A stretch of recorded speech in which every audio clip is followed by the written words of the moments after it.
कहाँ रह गई ये चंदा? अब तक तो इसे आ जाना चाहिए था।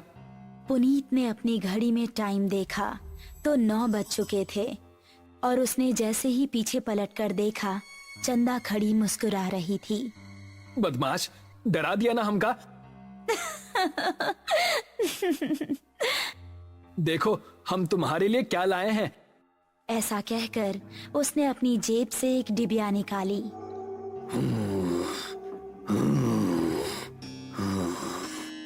तभी उन दोनों को किसी के सांस लेने की भयानक आवाज सुनाई दी। कौन है? ठीक सामने बरगद के पेड़ के नीचे उनको किसी आदमी का अक्स नजर आया। कौन है? सामने आओ। ये सुनकर भी वो आदमी सामने नहीं आया और जोर जोर से सांस लेने लगा।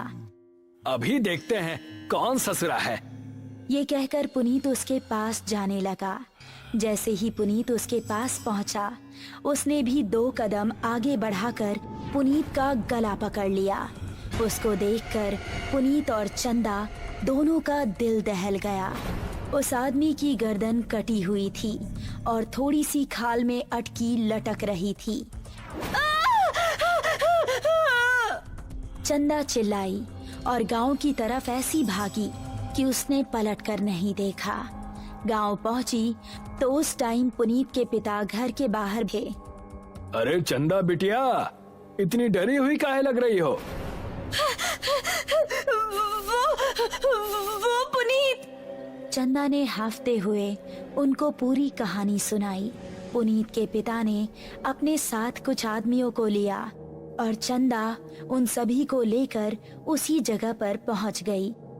यही जगह थी वो जहां उसने पुनीत को पकड़ा था। उन लोगों ने इधर उधर नजरें घुमाई तो कोई आसपास नजर नहीं आया। तभी चंदा की गर्दन पर ऊपर से कुछ टपका। उसने हाथ लगाकर देखा तो वो खून था।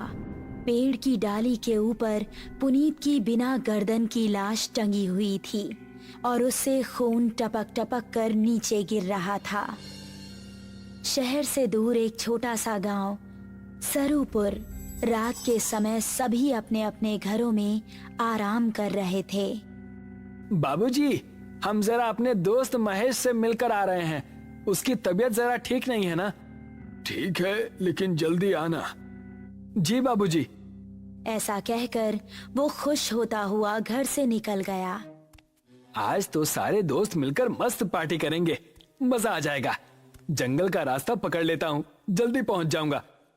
अभी वो जंगल में आगे बढ़ ही रहा था कि पीछे से उसको आवाज आई। अकेले ही पार्टी करने जा रहे हो? हमका साथ लेकर नहीं चलना है क्या? अरे अर्पणा और दिव्या, तुम दोनों क्यों हर बार हमारे पीछे पड़ जाती हो? हमका साथ लेकर चलते हो कि बोले अभी तुम्हारे बाबूजी से? अरे नहीं नहीं मेरी माँ, चलो मेरे साथ।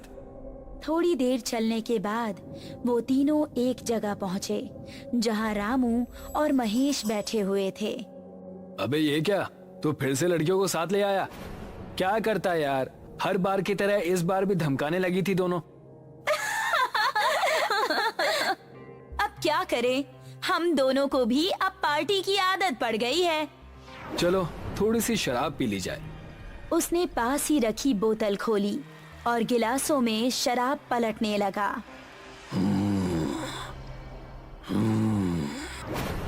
तभी उनको किसी के सांस लेने की आवाज सुनाई दी।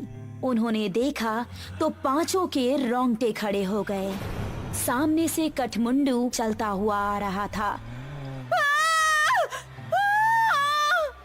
उन्होंने कदम बढ़ाए ही थे कि तभी कठमुंडू ने दिव्या को पीछे से पकड़ लिया।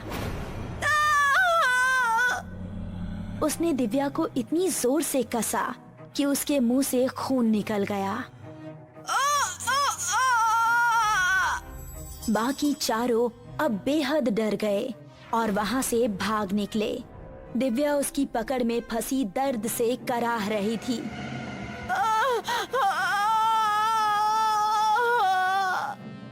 उसने दिव्या को जमीन पर धक्का दिया और उसके ऊपर आ गया।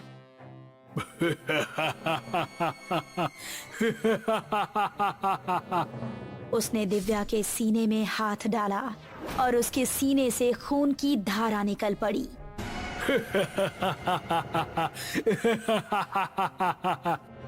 बाकी चारों इतना डर चुके थे कि उनको खबर भी नहीं थी कि वो किस दिशा में भाग रहे हैं।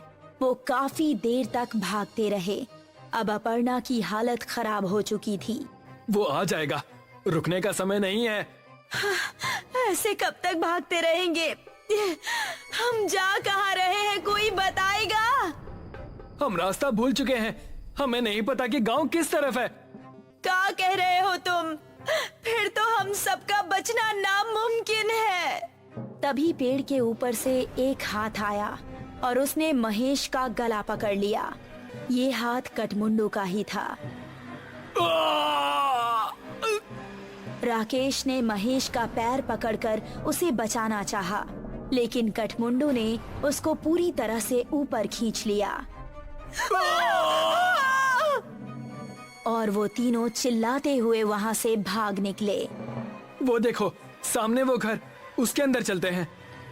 वो तीनों एक घर के अंदर घुस गए और राकेश ने जल्दी से दरवाजा बंद कर दिया।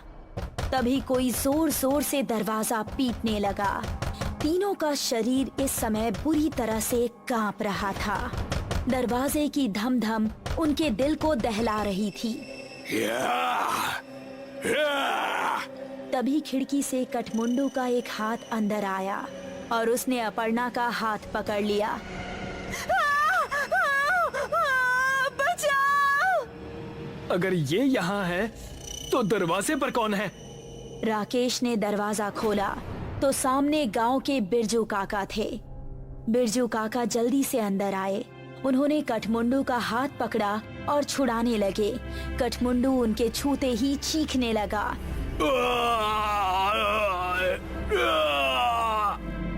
वो चीखता चिल्लाता हुआ वहाँ से भाग गया। तुम ठीक तो हो अर्पणा? मैं ठीक हूँ, शुक्रिया बिरजू काका। तुम लोग यहाँ करने क्या आए थे, वो भी इस समय? हमसे गलती हो गई बिरजू काका, लेकिन ये कौन है और आपको देखते ही वो भाग कैसे गया? ये कठमुंडू है। ये सुनकर वो तीनों एक दूसरे का मुंह देखने लगे। बहुत सालों पहले हमारे गांव में एक डाकू पल्लव सिंह का बड़ा खौफ था। गांव में एक बूढ़ी औरत रहती थी जिसका एक ही बेटा था। उसने धूमधाम से अपने बेटे की शादी की। शादी के अगले ही दिन डाकू पल्लव सिंह ने हमला बोल दिया। उसने पति और पत्नी दोनों को मार डाला और सारे गहने लूट लिए। अपने बेटे और बहू को मरता देख बुढ़िया तड़प उठी।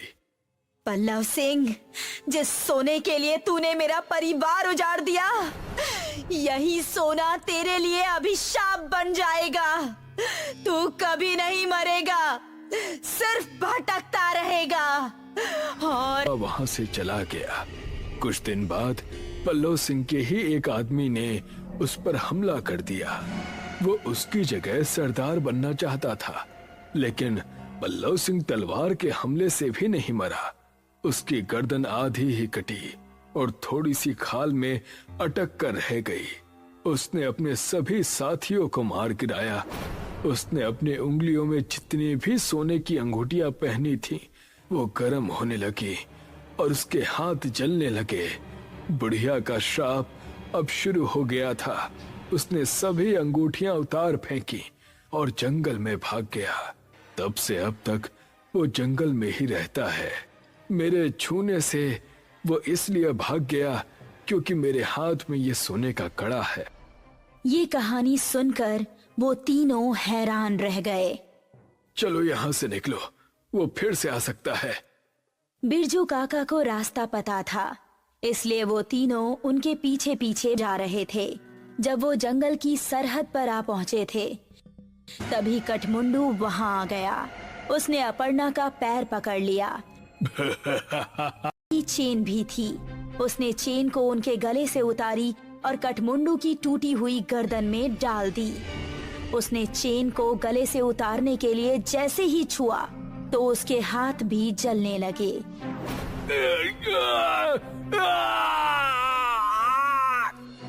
वो वहाँ से भाग निकला।